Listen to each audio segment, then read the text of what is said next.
If y'all want a bigger bench press, you need to make sure to be doing this. And no, it's not just adding more weight or adding more sets to your workout. It's learning how to create full body tension and properly use leg drive while you're benching. If you want to be able to move more weight, you need to create enough tension to fight back against the weight that you are pushing. You guys can think of your body as this can. When it is fully sealed, there is a lot of pressure on this can, creating tension against the walls of the can. You cannot visibly see me put a dent into this can with this pen.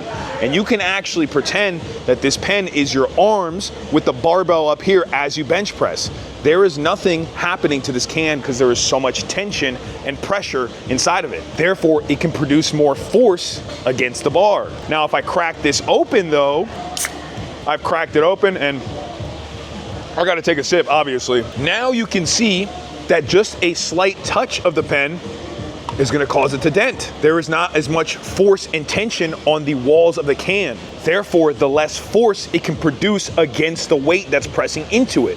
So this is you on the bench press because you're not creating enough tension. Therefore, you're not able to produce force and your bench is gonna be weaker. So how do we create tension on the bench before we start moving the weight? Start with your shoulder blades. You wanna make sure to bring them back and down. Essentially think of trying to get your shoulder blades into your back pockets.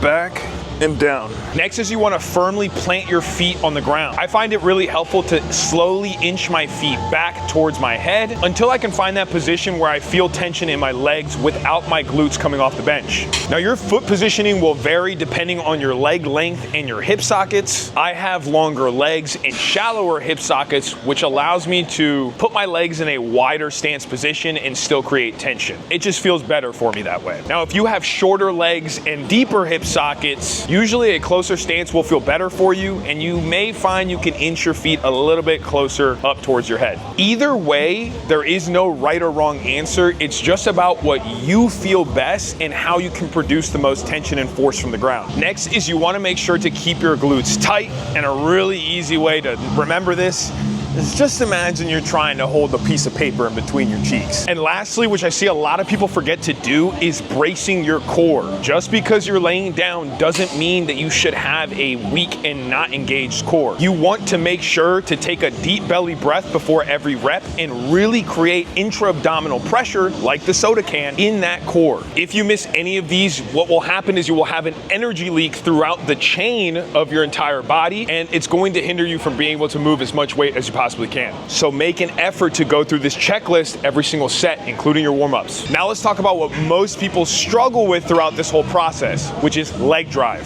You're telling me I have to use my legs during chest day? If you want to get stronger, yes. Leg drive allows you to create force from the ground through your legs and up the chain into the barbell. But we don't want you sliding on the bench or having your butt come off the bench, because that's gonna be energy leaks, and if you're powerlifting meat, you're gonna get red lights.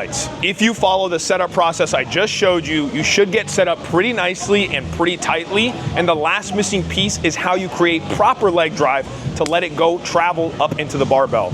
A really common mistake I see is that people think they need to leg press the ground away from them, which actually causes their butt to shoot off the bench. So rather than thinking of leg pressing the earth away from you, I actually want you to think of doing a leg extension with your feet. Another really great way to think about this, it is the same motion that you would do if you were sitting in an office chair and you wanted to roll yourself backwards. If you can stay tight from head to toe and create that leg drive through the earth, it's going to travel up the chain and into the barbell, allowing you to move so much more weight, and you will feel a lot more stable as well. You're essentially going from only the pecs and chest creating force to move the barbell to using your full body. It only makes sense that you'll be able to move more weight. Let me show you what my whole process looks like. I'm gonna pull myself here. I'm gonna get those shoulder blades down and back.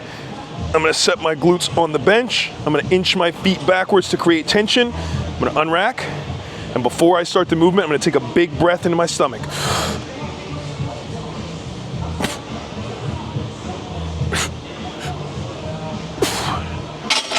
To wrap things up, make sure to create tension from your head to your toes. Practice this with every single set, including all your warm-ups, your back-offs, and your heavy sets. The more you practice, the more second nature it will become and subconscious it will become. As anything new that you're trying to learn, it may be a little frustrating at first and may even seem like you're going in the wrong direction, hindering your bench. This is usually because you are using a lot more brain power learning how to fire all the muscles at once rather than just the pecs. Trust the process, keep practicing, and in due time, I guarantee you will see your bench improve. Another common thing that people will run into once they start doing this is you may find yourself cramping up a bit in places you never thought you should be on the bench press. Pretty common areas are going to be the lats, the upper back, the lower back, or even the legs may start cramping up just because you're finally using them properly. So this is actually a good thing. Again, with practice and time, your body will get used to firing those muscles and they shouldn't cramp nearly as bad. If you found this helpful, make sure to hit the subscribe button and leave any comments below on any questions you have or other topics or videos you'd like to see. Much love, and I'll see you guys in the next one. Let's keep getting after it.